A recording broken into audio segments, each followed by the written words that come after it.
Warned again that its credit rating could be affected if government fails to end political infighting, lift economic growth and reform debt-ridden state companies. The cautionary words contained in the latest review from Moody's, the rating agency. It currently has South Africa rated 2 notches above sub-investment grade, or so-called junk status. It says its negative outlook reflects wide and rising political divisions that generate policy uncertainty and impede structural reforms. The latest warning may do very little to assist the efforts of government, labour and business on their quest to encourage investor confidence. Moody's is expected to be in the country next week for its annual conference. Finance Minister Pravin Gordhan is expected to reassure the agency that government is doing all it can to ensure fiscal stability. This will be followed by an investor roadshow early next month for the South Africa Tomorrow conference to be held in New York. Mixed data released this week also gave a glimpse of the current state of the economy. The current account deficit fell to 3.1% of GDP in the second quarter. Analysts say this better than expected number is encouraging. This, they say, indicates that the current account deficit for the year as a whole will narrow as the weaker rand dampens imports, especially for consumer goods. This is good news in the sense that we're better able to pay our way in the world with a smaller deficit on the current account. It has become more manageable. It's been a problem also for the credit rating agencies, which we'll talk about later.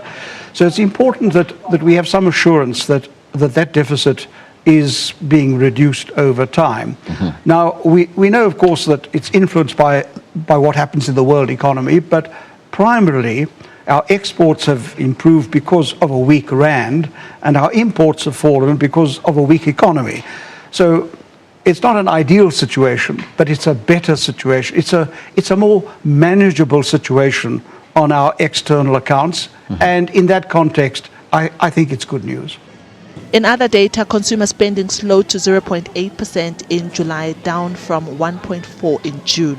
Debt ratios for the average consumer are still quite high, although they seem to have stabilized. I think this all is pressing down on the willingness of the consumer to go out there and spend. So everyone's being very cautious, and what we're seeing is how this is now reflected in those retail sale figures, and that's quite important because it's one of the key barometers of how business people see the future trend in their markets, especially at the retail level.